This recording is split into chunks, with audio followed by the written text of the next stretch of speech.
Hi everyone, welcome back to our new English lesson. Today we're going to talk about phrasal verbs yet again. And we're going to learn some essential phrasal verbs related to money. Next time we're going to talk about idioms related to money. So stay tuned and subscribe to this channel. Don't forget to support this video by giving it a big and heartfelt like. And now, let's get started. Let's get started. As usual, first I'll give you a phrasal verb, then we will see its definition in English. And for those of you who need it, you'll also have a translation into Spanish. I'll also show you lots of useful examples of how these phrasal verbs can be used in a context. Phrasal verb number 1, to pay up. If somebody pays up, it means they return all the money they have borrowed. Sometimes unwillingly. They don't really want to return the money. Who does? But still they have to do it. They have borrowed the money and now they have to return it. They have to pay up. For example, Dan has owed me $200 for 6 months, but he finally paid up yesterday. Dan borrowed some money from me. He borrowed $200 from me. So Dan has owed me $200 for 6 months. But he has finally paid up. He returned all the money he had borrowed. Pay up, baby. Pay up. You better pay up, Simpson.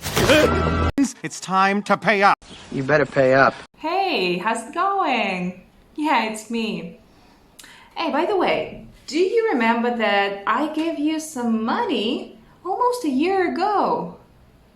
Yeah, well, you've owed me that money for quite a while. I think it's time to pay up. I think it's time to pay up.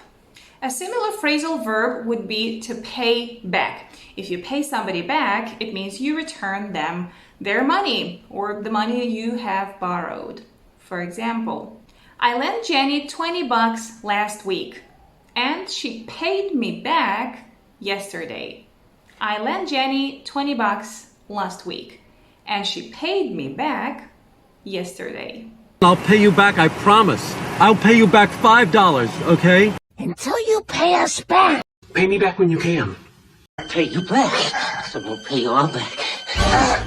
Now, if you spend too much money on something, for example, if you spend too much money on traveling or on some expensive gadgets, or like women, we love spending lots of money on expensive clothes, right? So maybe it's a good time to cut back on your spending. To cut back on means to spend less money, to reduce the amount of money you spend. For example, during my lunch breaks at work, I used to go out with my colleagues and have lunch somewhere else, at a nice restaurant, at a cafe. But it's too much money for me. And you know what? I've decided to cut back on spending by bringing my own lunch to work. So I've decided to cut back on spending by bringing lunch to work. I think we need to cut back on our spending. We're gonna cut back on shopping too. Well, you might probably already know that this phrasal verb does not only apply to the topic of money, you can apply it wherever you want. Basically, if you reduce the amount of something, you cut back on it. For example, if you want to lose some weight, you might need to cut back on fast food and sugar. So to cut back on means to reduce. I've been meaning to cut back on my caffeine. Next useful phrasal verb related to money is to fork out. To fork out means to spend a lot of money, a big sum of money on something. For example, yesterday when I was coming back from the party, I had to fork out $40 for a taxi. So to fork out for something.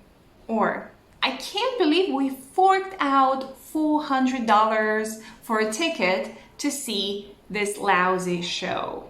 fork out for a room, Yuri. Fork it over, Dad.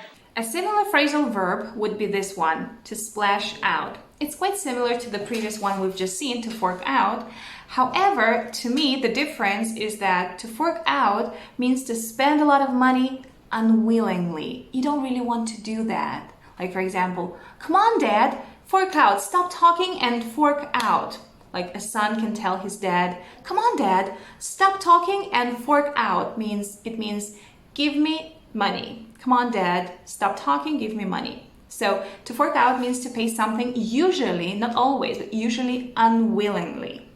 And to splash out also means to spend a lot of money, to spend a huge sum of money sometimes, but you don't do it unwillingly. You do it because you want to do that. For example, imagine you went on a very expensive holiday. So you can say, we splashed out when we went on our holiday. We splashed out. We spent too much money. If you work really hard and you save up a lot, you can say to yourself, we work really hard, so it's no crime to splash out every now and again. We work really hard, so it's no crime to splash out every now and again. What do you think? Is it important to splash out every now and again? Splashed out on a special bottle for a special. Well, you could always splash out on a taxi or whatever. Next phrasal verb is to chip in. To chip in means when each person contributes some amount of money. Imagine you work in a company. You have lots of co-workers.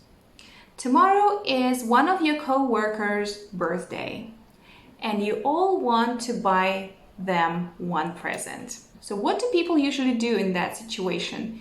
Each colleague, each person, each worker from this company chips in. It means they contribute some amount of money in order to buy this present. For example, Nora asked Craig's friends to chip in $5 toward a present for him. Nora asked Craig's friends to chip in $5 each toward his birthday present. Nora asked Craig's friends to do what? To chip in, so that each contributed $5 to buy a present for Craig. But Alice said she won't chip in for the present. Alice said she won't chip in for the present. It means she didn't want to contribute any money for this present. And she never chipped in for pizza. We all chipped in for a little present too. Yeah! Those guys never chip in for gas. You're driving, I'm not chipping in for gas. One more phrasal verb is to add up. I'm sure you guys all know the verb to add. So, what does the verb to add up mean? Imagine, first you have one bill, then you get another bill, and another, and more bills, and you don't pay them. What happens? Bills start to accumulate, to build up, to pile up. So in this case, you can say the bills are adding up. The bills are adding up. For example, you have to pay the bills in time or they will add up. So try to pay your bills as soon as they arrive or they will add up. The bills are adding up. Another phrasal verb is to get by. So what does this verb mean? To get by means to have just enough money to survive. It means you don't have a lot of money, so you can't fork out a lot of money, you can't splash out on expensive things. You can't go on holidays, you can't buy expensive clothes or food. You can just pay your bills and that's okay and that's fine for you. So in this case, if you don't have a lot of money, but just enough to survive and enough money for your basic needs, let's put it this way. In this case, it means you get by. For example, John doesn't earn a lot of money, but just enough to get by. I do have enough to get us by. Just enough to get by. Who are just trying to get by. And in order not to make this video too long, let's look at our final phrasal verb, to come into. To come into means to suddenly receive a lot of money, usually from a relative. So basically it means to inherit something, usually some money, from our relatives. For example, he came into a lot of money when his grandfather died. So his grandfather died, he left him some money, a lot of money in this case. It means that he inherited that money from his grandfather. So we can say he came into a lot of money when his grandfather died. You came into a lot of money quick. Looks like somebody just came into a ton of money. I'm using my bills as a fan, you know, but it's so extremely hot here. It's like hellishly hot. It's scorching outside, and it's about, it's 9 p.m. already, and it's still crazy hot outside. All right, everyone, let's call it a day.